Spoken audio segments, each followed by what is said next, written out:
ദൈവത്തിന് സ്തുതി.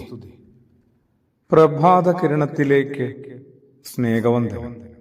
ഭാഗം 2281. ഇന്ന് മാർച്ച് മാസം 30-ാം തീയതി, 89-ാമത്തെ ദിവസത്തിലെത്തി. ഹാസ ആഴ്ചയിലെ തിങ്കളാണ് ഇന്ന്.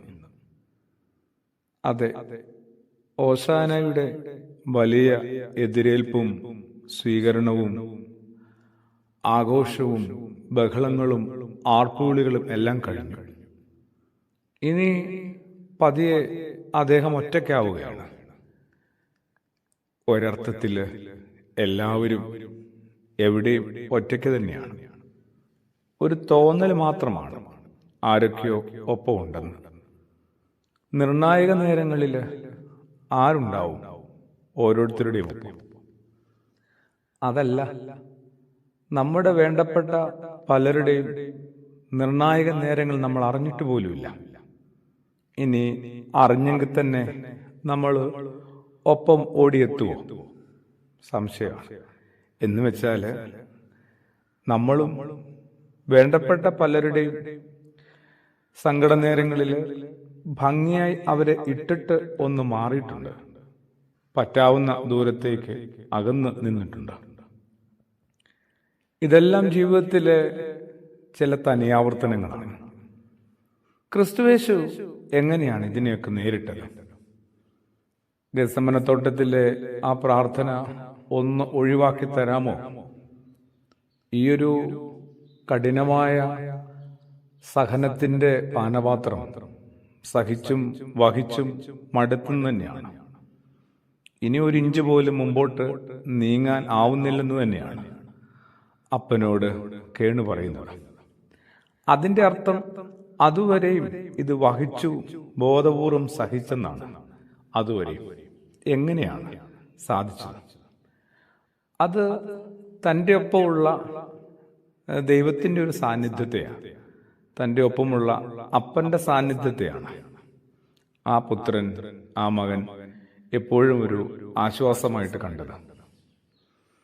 എന്തുമാത്രം സങ്കടങ്ങളിലൂടെ ക്രിസ്തുയേശു കടന്നു പോയിട്ടുണ്ട്. ആ സങ്കടങ്ങളെയൊക്കെ ഈ ഹാസായുടെ ദിനങ്ങളിൽ, കഷ്ടാനുഭവാഴ്ചയുടെ ദിവസങ്ങളിൽ ഒന്ന് ധ്യാനിക്കാവുന്നതാണ്. വിശുദ്ധനായ മത്തായി ശ്ലീഹായുടെ സുവിശേഷം 7-ാം അധ്യായത്തിൽ അതിലൊരു സങ്കടത്തെ ചൂണ്ടിക്കാണിക്കട്ടെ. യേശു പറയുകയാണ്, അന്ന് അനേക ആളുകൾ എൻ്റെ മുമ്പിൽ വന്നു നിൽക്കും. എന്നിട്ട് അവർ ചില വീരവാദങ്ങളൊക്കെ മുഴക്കും. നിന്റെ നാമത്തിൽ ഞങ്ങൾ ഒരുപാട് കാര്യങ്ങൾ ചെയ്തിട്ടുണ്ടെന്ന്. ശരിയാണ്, നിന്റെ നാമത്തിൽ പ്രവചിച്ചിട്ടുണ്ടെന്ന്, അത്ഭുത പ്രവർത്തികൾ ചെയ്തിട്ടുണ്ടെന്ന്, ഭൂതങ്ങളെ പുറത്താക്കിയിട്ടുണ്ടെന്ന്.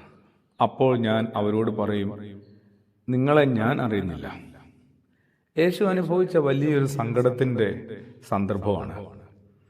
യേശുവിനെ അറിയാവുന്ന, യേശുവിനെ നന്നായിട്ട് അറിയാമെന്ന് അഭിമാനിക്കുന്ന ഒരു വലിയ ആൾക്കൂട്ടം, അവരാവട്ടെ യേശു ചെയ്തു പോന്ന ശുശ്രൂഷ തുടർന്നും ചെയ്യുന്നവരാണ്. അതിൻ്റെ തുടർച്ചയുടെ ഭാഗമാണ്.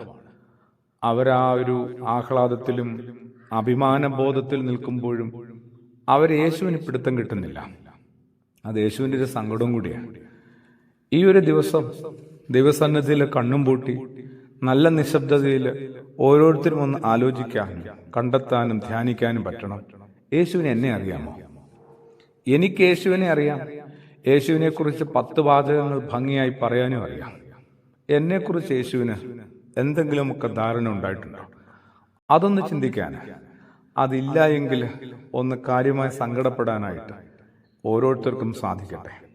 യേശുവിൻ്റെ സങ്കടങ്ങളിൽ ഒന്നാണ്, എന്നെ അവിടുന്ന് അറിയാതെ പോകുന്നു, അറിയാനായിട്ട് സാധിക്കാത്ത വിധത്തിൽ ഞാൻ ഇങ്ങനെ ഇവിടെ ജീവിച്ചു പോരുന്നു എന്ന് തന്നെയാണ് അതിൻ്റെ കാരണം കണ്ടെത്തിയ സ്ഥിതിക്ക് പരിഹാരവും കണ്ടെത്തണം.